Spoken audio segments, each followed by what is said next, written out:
जय हिंद दोस्तों, स्वागत है आप सभी का आज की एक नई वीडियो में। दोस्तों आज की इस वीडियो में आप सभी के सामने क्लास 12th हिंदी बितान बुक के सेकंड चैप्टर यानी जूझ चैप्टर के क्वेश्चन आंसर लेकर के आ चुका हूं। एक एक प्रश्न का बहुत ही सटीक बहुत ही सरल उत्तर आप सभी को बताऊंगा। बस आप सभी लोग वीडियो में अंतिम तक जुड़े रहें और ध्यान से वीडियो को देखते रहें। तो चलिए हम लोग बिना देरी के आज की इस वीडियो की शुरुआत करते हैं। इससे पहले दोस्तों मैंने इसके पीछे वाले चैप्टर का क्वेश्चन आंसर करवा दिया है। यदि अभी तक आप लोग वो वीडियो नहीं देखे हैं तो आप हमारे चैनल पे जा सकते हैं और देख सकते हैं। तो चलिए हम लोग शुरुआत करते हैं और एक एक प्रश्न का बढ़िया उत्तर देख लेते हैं। तो हमारे सामने पहला क्वेश्चन है दोस्तों कि जूझ शीर्षक के औचित्य पर विचार करते हुए यह स्पष्ट करें कि क्या यह शीर्षक कथानायक की किसी केंद्रीय चारित्रिक विशेषता को उजागर करता है या नहीं। यानी जूझ जो है ये शीर्षक जो है सही है कि नहीं है, साथ ही ये कथानायक की कोई विशेषता प्रदर्शित कर रहा है कि नहीं कर रहा है। ठीक है, तो हम लिखेंगे कि जूझ शीर्षक जो है वो इस कहानी के लिए पूर्णतः सार्थक और सटीक है। ठीक है, यह शीर्षक जो है ये नायक की जुझारू प्रवृत्ति और दृढ़ इच्छा शक्ति को उजागर करता है, क्योंकि भाई आनंदा ने अपनी पढ़ाई जारी रखने के लिए पिता के विरोध, खेतों के कठिन काम और स्कूल की प्रतिकूल परिस्थितियों से हार नहीं माना, यानी उनसे जूझा, डट करके उनका सामना किया, बल्कि निरंतर संघर्ष करके सफलता प्राप्त किया, है ना। तो इससे स्पष्ट होता है कि ये जो है नायक के एक संघर्ष को व्यक्त करता है ये शीर्षक। ठीक है, इतना हम लोग लिखेंगे। दूसरा क्वेश्चन है कि स्वयं कविता रच लेने का आत्मविश्वास लेखक के मन में कैसे पैदा हुआ।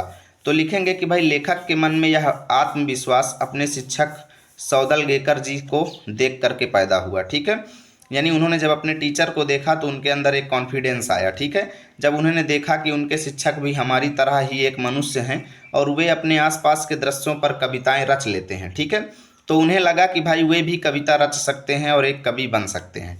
इतना हम लोग लिखेंगे। अब तीसरा क्वेश्चन है हमारे सामने कि श्री सौदलगेकर के अध्यापन की उन विशेषताओं को रेखांकित करें जिन्होंने कविताओं के प्रति लेखक के मन में रुचि जगाई। ठीक है, तो लिखेंगे कि श्री सौदलगेकर कविता को रसिकता और आनंद के साथ पढ़ाते थे।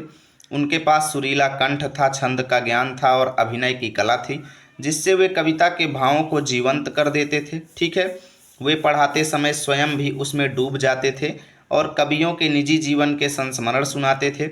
उनकी इसी आत्मीय शैली और प्रोत्साहन ने लेखक के मन में क्या कर दिया, कविताओं के प्रति गहरा लगाव जो है वो पैदा कर दिया। ठीक है, चौथा क्वेश्चन है कि कविता के प्रति लगाव से पहले और उसके बाद अकेलेपन के प्रति लेखक की धारणा में क्या बदलाव आया। यानी जब लेखक को कविता के प्रति लगाव नहीं था तो उससे पहले लेखक का क्या नज़रिया रहता था और उसके बाद क्या हो गया। ठीक है, तो लिखेंगे कि भाई कविता के प्रति लगाव से पहले लेखक को खेत में अकेले काम करना बहुत खलता था और वे चाहते थे कि बातचीत के लिए कोई साथ उनके रहे। ठीक है, परंतु कविता में जब उनको इंटरेस्ट हो गया तो रुचि जागने के बाद वे उन्हें अकेलापन अच्छा लगने लगा। अब वे अकेलेपन में ऊंचे स्वर में कविता गा सकते थे, अभिनय कर सकते थे और अपनी पसंद के अनुसार वो नाच भी सकते थे। ठीक है, जिससे उनका मन अकेले में भी बोर नहीं होता था, उनका मन लगा रहता था। ठीक है, पांचवा क्वेश्चन है कि भाई आपके ख्याल से पढ़ाई लिखाई के संबंध में लेखक और दत्ताजी राव का रवैया जो है वो सही था या लेखक के पिता का तर्क सहित उत्तर दीजिए। ठीक है, तो लिखेंगे कि भाई मेरे विचार से लेखक और दत्ताजी राव का रवैया जो था वो सही था। लेखक पढ़ना चाहता था क्योंकि वह जानता था कि शिक्षा ही उसे जीवन में आगे बढ़ने और सम्मान दिलाने का साधन है। ठीक है, दत्ताजी राव ने भी उसकी प्रतिभा और लगन को पहचाना। इसके विपरीत लेखक के पिता का रवैया स्वार्थी था। वे अपनी ऐशो आराम के लिए लेखक को स्कूल से निकाल करके खेतों में झोंक देना चाहते थे।